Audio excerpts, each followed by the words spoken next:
pouvais passer du discours, hein, mais circonstances obligent. Parce que tout a été bien dit. Bon.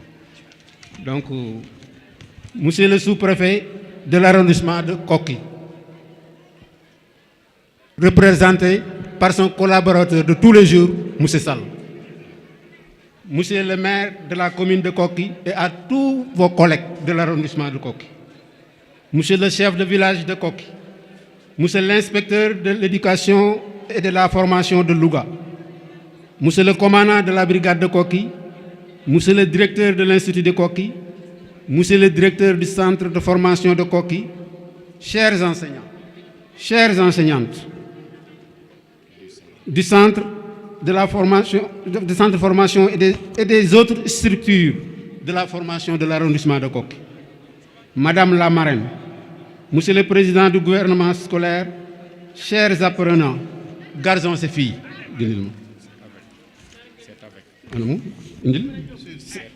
C'est avec un immense plaisir, absolument non feinte, que je prends la parole devant vous ce matin. Le plaisir est à la dimension de l'honneur et du privilège qui me sont faits d'être le parrain de cette cérémonie. Si j'avais été préparé à l'accueillir, certainement, je ne serais pas aussi heureux. C'est seulement mardi, le soir, que le directeur Pape Biram Diallo est venu me dire que j'avais été choisi comme parrain de cette journée culturelle et sportive et citoyenne du centre de formation professionnelle. À ce titre, j'exprime mes sincères remerciements à monsieur le directeur du centre, Pape Biram Diallo, et à tous ceux et toutes celles qui ont porté ce choix sur ma modeste personne.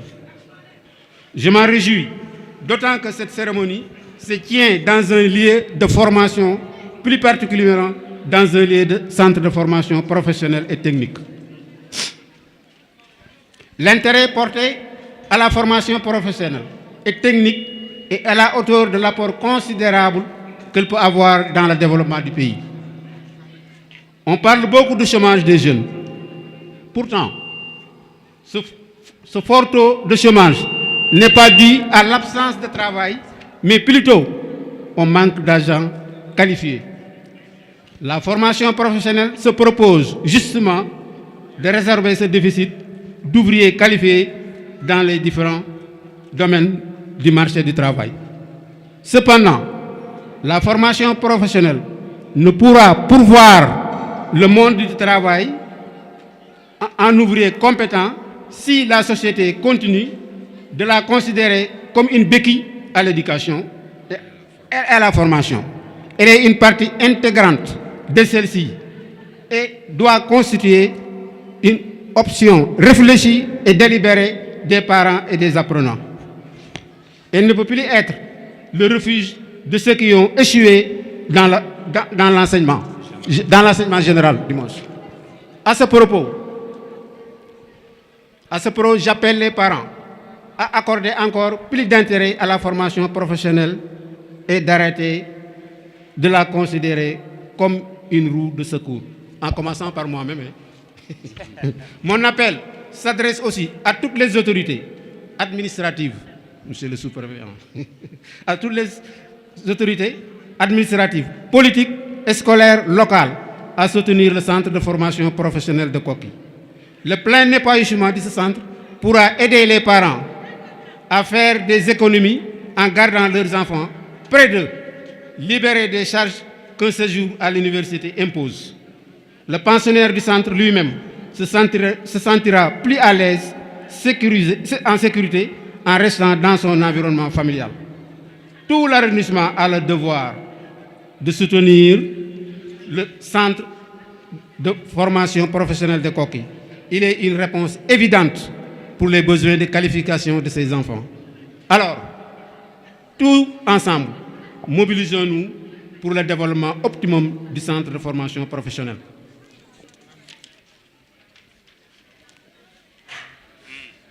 Je félicite les élèves de leur belle production. Ils nous ont montré tout au long de ces journées utiles, mais surtout agréables, leur talent caché. Espoir de demain, je vous demande parcimonieusement de gérer le reste du quantum horaire. Pour terminer, je voudrais remercier et renouveler toute ma gratitude à monsieur le directeur Pape Birame Diallo et ses collaborateurs. Je vous remercie de votre aimable attention. Merci beaucoup jërëjëf le doyen Sall ñu tàccuwaat bu baax a baax sunu doyen sunu parrain du jour monsieur El Hadj Sall ba tey ñu daal di bàyyi waat rek ñu doxal ba ci kanam monsieur Rëdia. voilà comme annonce voilà. monsieur Mbow damay siif nag mag day siif xam naa ni sama temps jeex na mais damay eggale c'est-à-dire que li may ñaan tey jii wax naa ko nun centre bi nun parents yi ñoo ko moom dinañ ñaan autorités yi ñu jàpp ci centre bi itam arrondissement bee ko moom ak ñu ko jàll ñëpp te lu bari mi ngi fiy feeñ gis ngeen nun bi ñu fi ñëwee danoo jàng kon am na loo xam ne ñii wax nañ ko fi mais am na sax loo xam ne béy centre bi fii mën nga fay dugg ba nekk ingénieur da ngay dem formation ñëwaat un ingénieur da koy formé bon beneen bi mooy ñun ñoo ci mën a jàpp nañ indi suñuy doom problème bi nag mooy ndigal da nga cee jiitu parce que bu fekkoonte ni centre bi damay kii am naa fi ñaari doom góor ak jigéen kon man du ma sànni sama doom bu nu amul woon du ma leen fii di feneen laa leen di yóbbu li ci des production yi def tey jii li ñu doon jàng man déjà maa ngi ciy bénéficier wu Serigne Matar le tout jeune mii def électricité il vient il fait un devis il installe il change les lampes Magat ñu tàcc loolu waay non Magat agroalimentaire bon dana defar jus dana araw loolu lépp xalaatuñu ko jamono ji ñu ko def kon sant yàlla dong la kon nag na ci ñëpp jàpp. loolu rek laa doon kii bon merci bon balaa ngay dem Sall par les mains du directeur ñu jox ko cadeau joxaale ko attestation.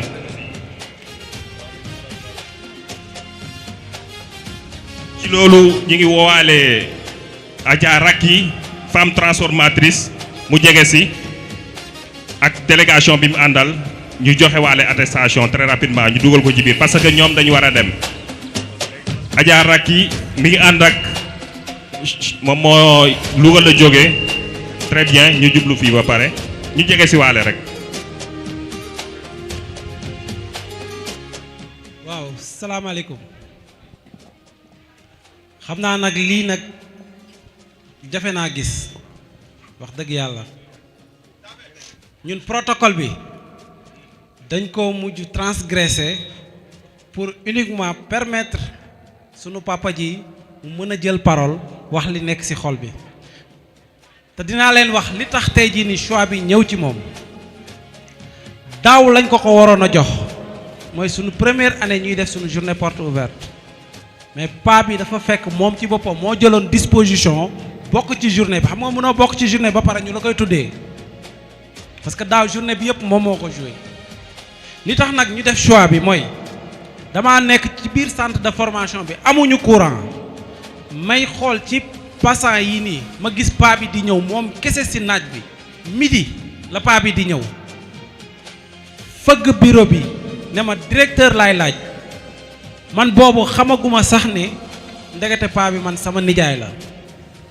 directeur laay laaj ma ne ko maa ngi nii mu ne ma sama doom daf fiy jàngee dama kaa bëgg déedéet ba muy njëkk a ñëw c'était pour inscrire doomam ci naaj bu tàng jër dama dégg seen centre bi sama doom laa fi bëgg a inscrire amaguñu courant maak moom ñoo fi nekk di waxtaan commencé di waxtaan ak paa bi mu commencé ma xamal dëkk bi parce que boobu defe naa ay une semaine 2 semaines laa def ci dëkk bi mu wax ma nan laa war a def bu ma bëggee réussir mission ci biir centre bi ma xam ne kii personne ressource la ma ne ko lenn de laa la bëgg a ñaan mooy nga jege ñu waxtaan ak ñun conseiller ñu parce que sa conseil tey jii ni defe naa ne bu pour centre bi dox ci yow lañ ko yaakaar mu ne ma demal nga seeti ji sëriñ bi waxtaan ak moom mu jox la conseil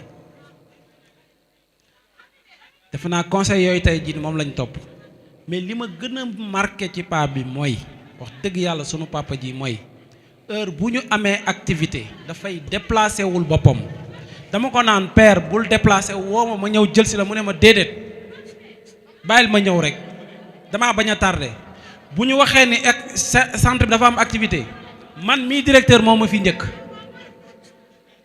man mi nga xam ne maay directeur bi moom moo ma fi njëkk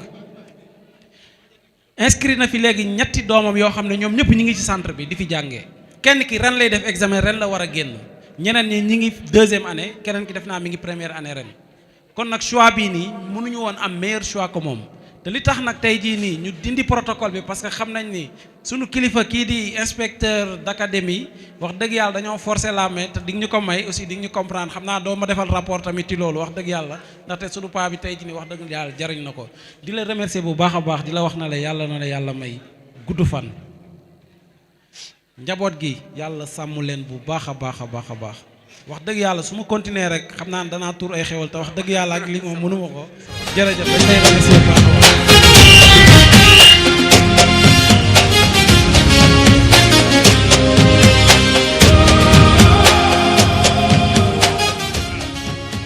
Monsieur Redio Niang ma bàyyi la nga présenter tableau bi nga xamante ni offrir nañ ko gracieusement au chef doyen. Donc le parrain m'a offrir au centre de formation à travers son directeur le plus grand monument du monde, Burj El Khalifa, bâti par le prince Al Maktoum, émir de Dubaï. Apprenant yi ñu ne lii lu muy tekki mooy lu muy symboliser ce n'est rien d'autre que de la puissance, de l'audace et de la créativité dont aujourd'hui am ngeen lu ngeen ñu ci wan lu bëri ñu ne inspirez-vous de ce tableau pour ngeen mën relever vos défis qui sont devant vous. Je vous remercie. Merci. boole kook l'enveloppe aussi. ñu Voilà, tàcc merci. loolu. Bon, il y a une enveloppe bëriwul nag mais elle est en état Place. de grossesse très avancé xam naa ne. Merci. Inutile de dire le montant quoi. Merci monsieur le parrain. Mais aussi am na attestation buñ ko déj buñ ko kii directeur moom moo koy jox ah am na benn tableau aussi boo xam ne dañ koy jox le parrain très rapidement le tableau na ñëw rapidement tableau bi na ñëw. Jaga kañ ji pour moo di parrain bi très rapidement. Jaga kañ kañ ji yi leen ma tableau bi ñu daal di koy remettre. tableau bi ñu war a jox parrain bi Burj Khalifa. tableau bi ñu war a jox parrain bi mu jege si.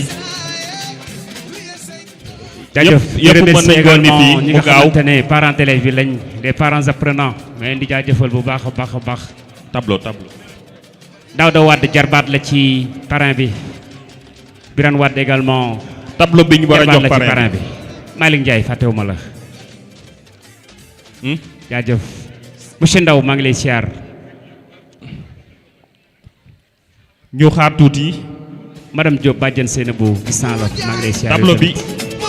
Le très bien tableau moom mën na leen ñëw. toogaale comme mag la après ñu indi tableau bi comme mag la après ñu indi tableau bi très rapidement na tableau yëpp jege si mi ngi ñëw Koki FM et Koki TV également xam ngeen ne lii nii tey cérémonie bi c'est transmis na en tableau yi direct jege si et en intégralité sur Koki FM et Koki TV. oh waaw borom du tuuti bés nu ñu koy waxeeti bés du tuuti borom lay tollal oh waaw. système na koy wadde également tar na nijaay